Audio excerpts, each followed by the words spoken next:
Good Davach, Shavua Tov, a good week.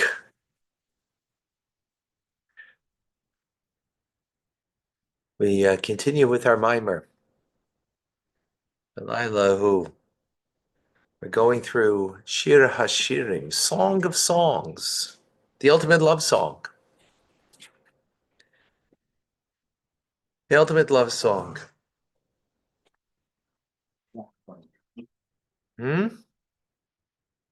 Oh, me. Yes.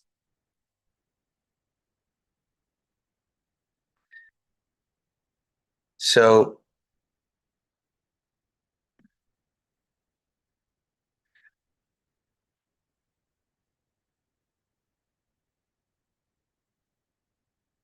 this love song is between HaKadosh Baruch Hu, Knesset Israel, between God and the font of Jewish souls, of all Jewish souls.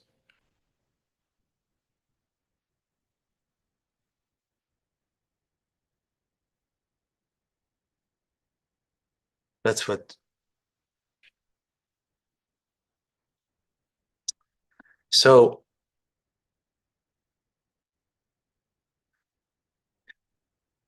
the soul is asleep in exile, but the core essence of it is open and ready to be connected.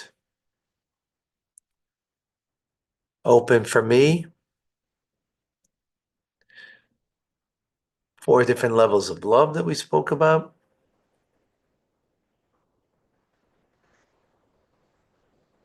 And now comes the beloved God, who says, my head is full with dew, dripping. What is the metaphor?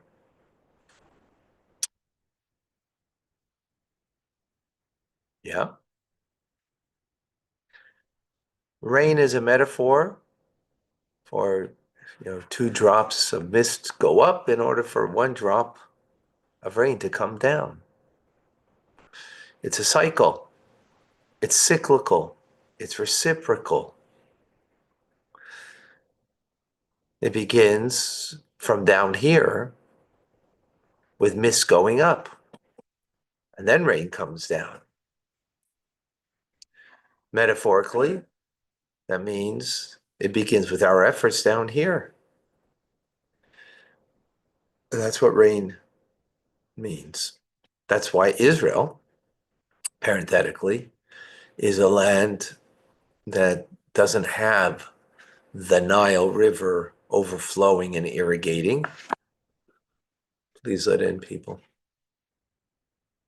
Doesn't have that. It's dependent on rain from heaven. So we have to pick up our eyes and recognize that it's coming from heaven.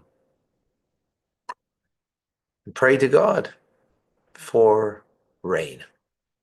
That's the land of Israel. But here we're talking about dew. Dew comes without mist going up and then a drop of rain coming down. It's automatically something that comes from above. Metaphorically, it means a place where it's not because of your efforts, not because of your divine service, that you've touched the divine order of things to bring influence down from above. And that's what the beloved is saying, right? The young man standing outside the door, a locked door, and it's saying that my love for you is not pending on your divine service. God is saying that. There is a love that is dependent. If you walk in my path and you fulfill my mitzvahs, God says, then you will get rain in its proper time. You'll be showered with, rain But there's an inherent love that will not be held back if you don't do the divine service. No matter what, there's an essential love that God has.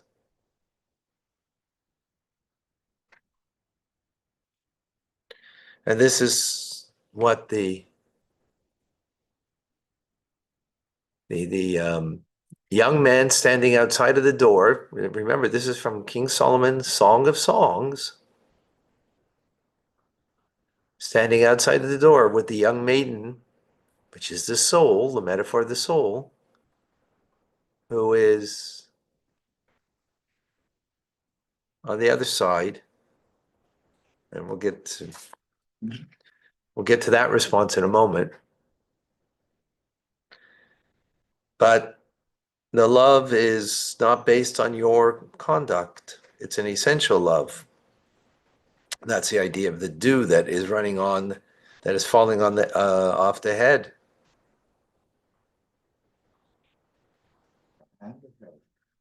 Head.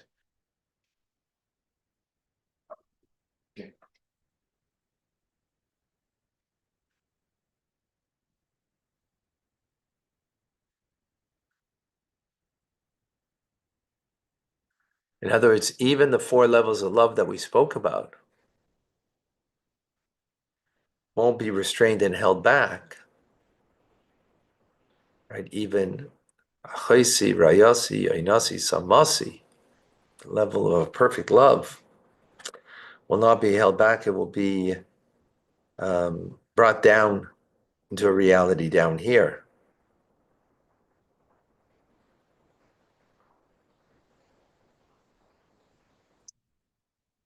And furthermore, in other words, from the essential love that is being expressed by God to the Jewish people, it'll express itself in a way that you'll have all those four levels ultimately, right? Because of the essential love. And furthermore, you'll even get more than that, those levels of love, because those levels of love is what you can achieve through your own engagement and effort and involvement in your divine service. As due is something that comes on its own due, right? Not due to what we do. We're due for Mashiach. Not what we do, what we are due to do, right? More than what we can achieve on our own will be given from above.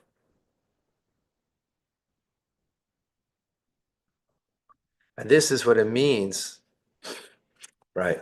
It peacefully open for me the hole in the needle, which is very small, and I will open up, God says, a an entire hall for you.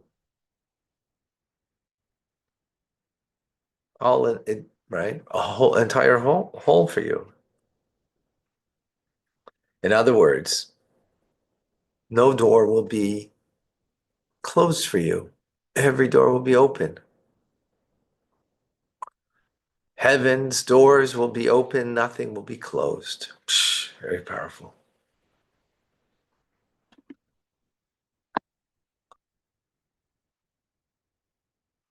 Very, very powerful.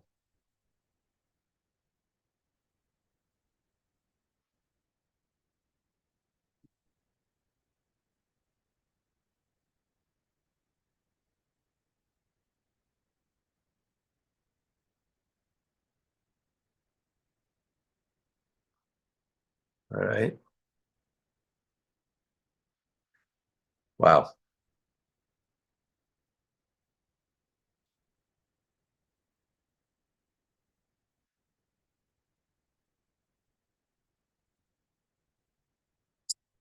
Now continues. This is what God says to Knesset Israel, to the Jewish soul, right? This is what the young man outside the door is dripping with dew on his head. That's the metaphor. Now comes the Jewish soul, and it responds. It says, because I'm asleep in exile. Right? And how does the verse continue in chapter 5? The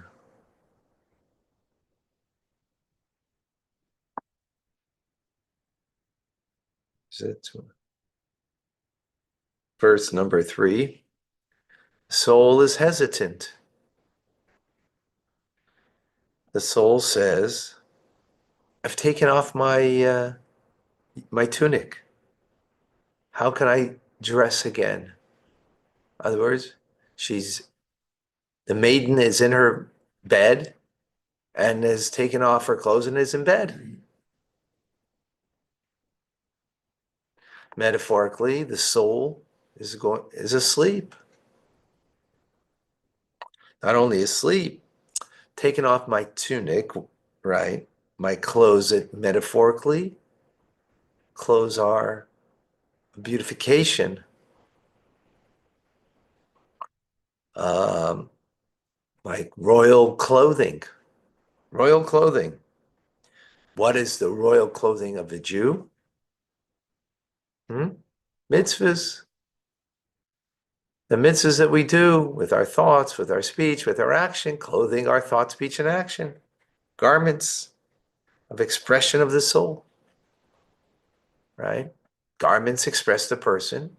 Garments of the soul are the expression of the soul, the thoughts of the soul, the words communicated, and the actions of the soul. It's been taken off, those royal garments.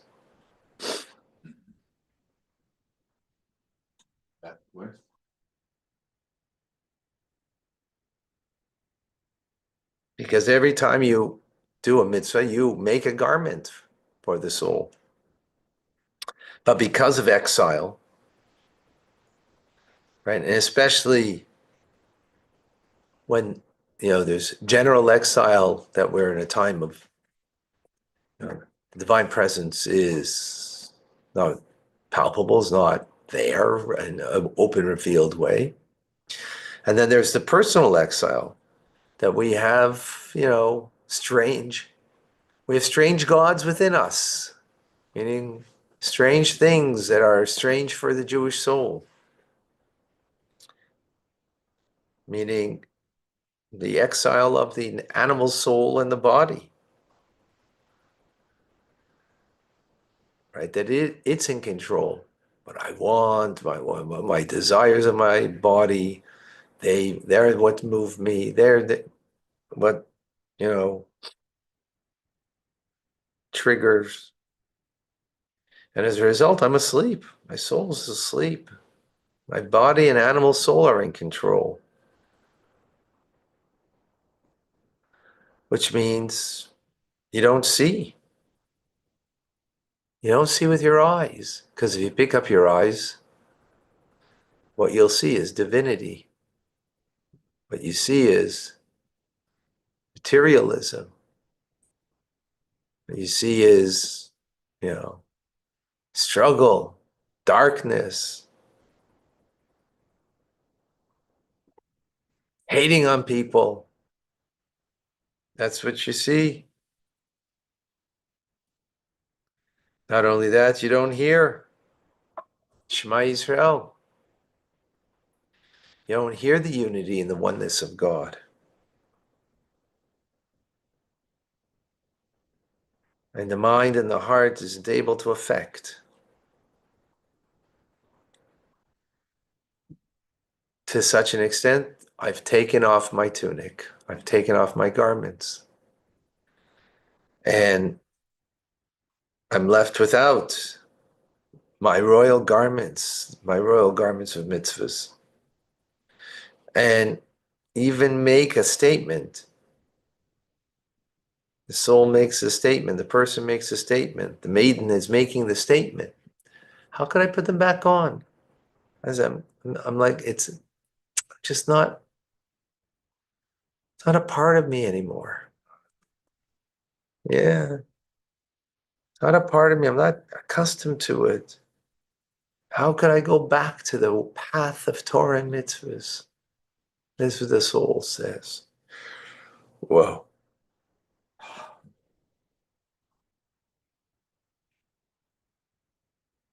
The Rebbe said this Mimer in 1960.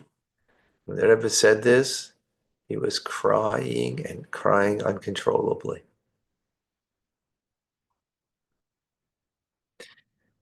Yeah. As the Rebbe says it, he's living it.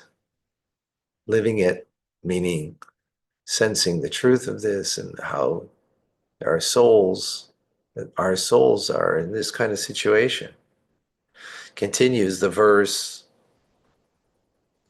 So not only have I taken off my tunic, my royal garment of mitzvahs, and how could I put it back on? Like it's, but I've also washed my feet. And how could I get them dirty? Others, if I open up the door, if I go out of bed, I'm going to open up the door, my feet are going to get dirty. Not only don't I have garment that I'm wearing, I don't even see how I can put, Torah mitzvahs back into my life in a personal way. But furthermore, what does it mean that I've washed my feet? So feet refers in the metaphor to the divine feet of God, as it were. Where's God's feet? In this world. Where? The holy temple, right? How could I get them dirty? How could I get involved into the world to create a place for God in this world? I'm going to get dirty, meaning there's judgment above that we create.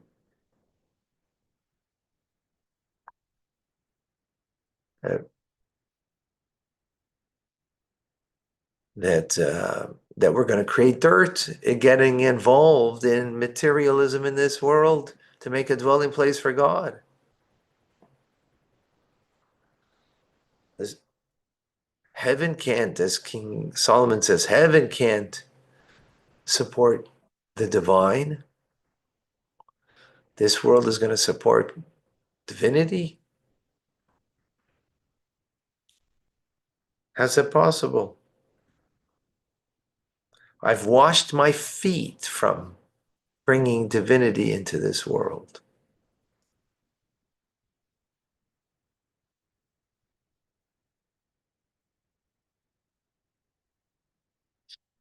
And how are you able to bring the divine presence back into this world?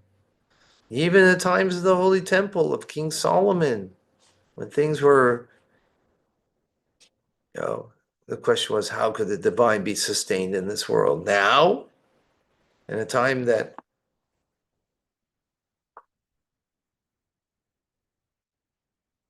the world's asleep, I'm asleep.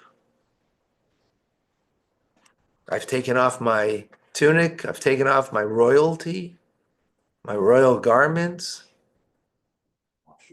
How's it possible then to engage in the world?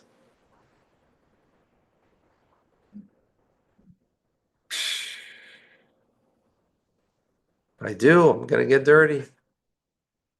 If I do dirty meetings over here, there'll be great judgments on me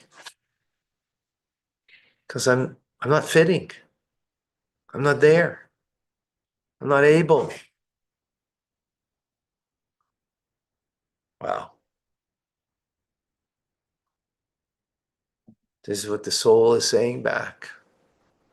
This is what the maiden is saying.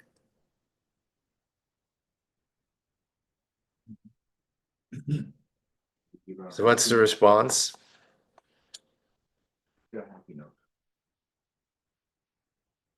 What's the response?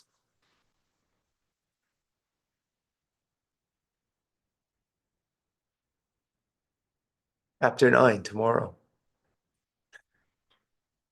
What's the response to that? Psh. That's a good way to start the day.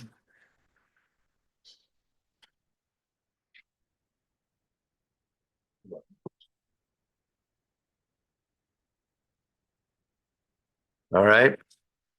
So we did verse 2 and 3. Tomorrow we go to verse number 4 in Song of Songs, chapter 5, if you want to take a look at it.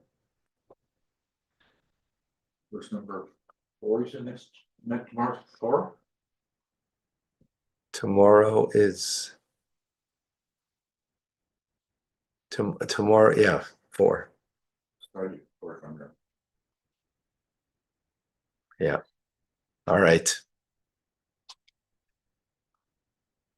What's the heck's going on here?